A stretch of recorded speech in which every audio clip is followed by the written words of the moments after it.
Hi, Jarrett. Hey, how you doing? I'm good, man. How are you? Good. Can't complain. How was the summer?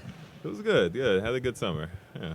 What specifically did you try to focus on this summer coming off the playoff loss against New York? Definitely strength. That's obviously a big one. Another thing is just facilitating the ball to be able to, if I get the ball in the pick and roll, be able to distribute it to my teammates. I was asking Darius this and Donovan as well. So a couple of years ago, you guys won 44 games and you went to the play-in tournament. Mm-hmm. Last year, you won 51 and you went to the playoffs. Right. What do you see as your next step? I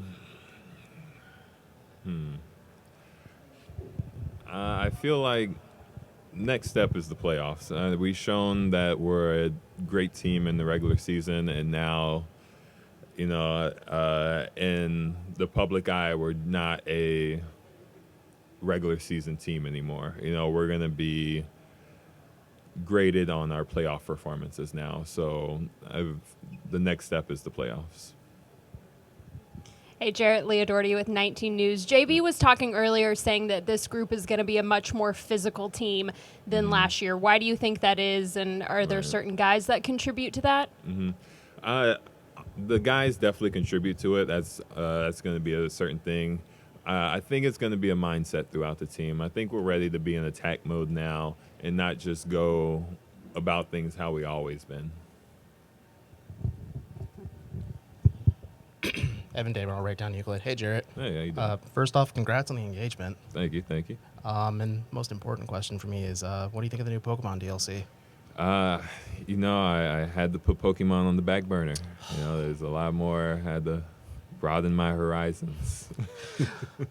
So I'm sure you've seen it in some capacity, but people have been dogging you on social media. Do you have any comment on that at all, or you just ignore that outside noise?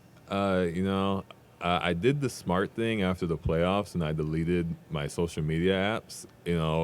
People can clown people on deleting the apps, but I think that was a smart thing to do on my part.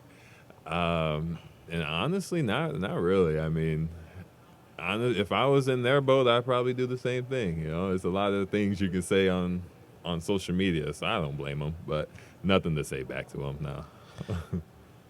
And with the moves the team made in the offseason, it's clear it's an offensive approach. Is that going to make your life and Evan's life to an extent as well a lot easier down low?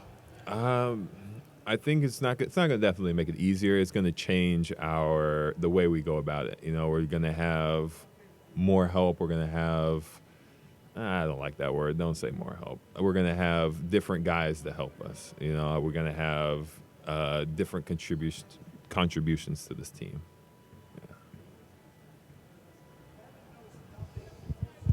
Hey, Jarrett. Hey. Jimmy Watkins, cleveland.com.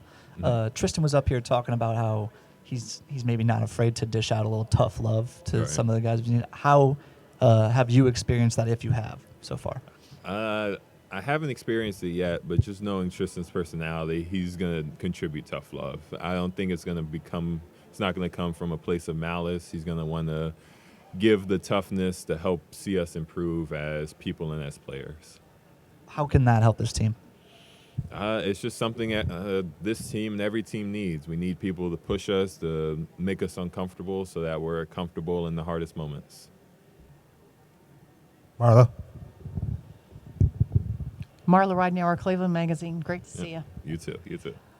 Just in the toughness realm, when you don't really have an enforcer type, like someone who's built that way, how do you get that out of yourselves when you're not physically that kind of team?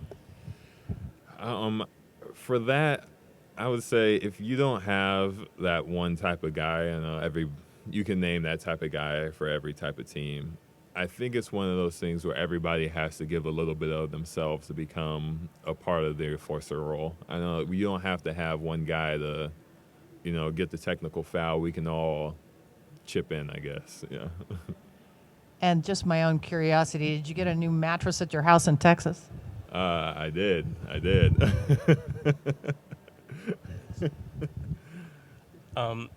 Just Jeff Shadell, News Herald. On that physical question, Jarrett, did you know last year that you guys weren't being physical enough? And just it was exposed in the playoffs, or did you think until that point you guys were fine there?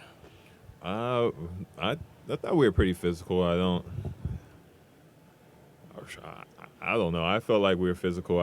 I can't speak for the outside world outside of our facility, but let's just say things just didn't go as planned in the playoffs, and they out-physicaled us. Yeah, let's say that. I like that. Last question. Jarrett, does the whole toughness, not physical enough, does that narrative bother you at all? I think I'm the wrong person to ask for that question. It doesn't bother me. I mean, in this league, everybody's going to have a narrative, and not the sad part about it, the realistic part about it is that narrative is going to follow you around until you do something drastic to change it. And so unless I feel like we want to change that, we're going to have to do something drastic to get rid of the toughness, to get rid of the physical narrative. So it doesn't bother me. It is what it is. When we talked to you in late April following the loss against the Knicks, Right. you were putting a lot on yourself. Mm-hmm. You were taking it hard. Right. How long did it take you to get over the loss against the Knicks, and what was so difficult about that series? Right. Again, I'm the wrong person to ask because I'm not going to give the answer. I'm still not over it. I looked at it. I watched the film. I understood where I messed up. I understood what I have to improve on. And I was able to move on to it so that I can improve for this season and become a better player. I didn't want to dwell on it too much. Things happen in this league. To be successful, you're going to have down days. And to be even more successful, you have to get up the next day and be better than you were yesterday.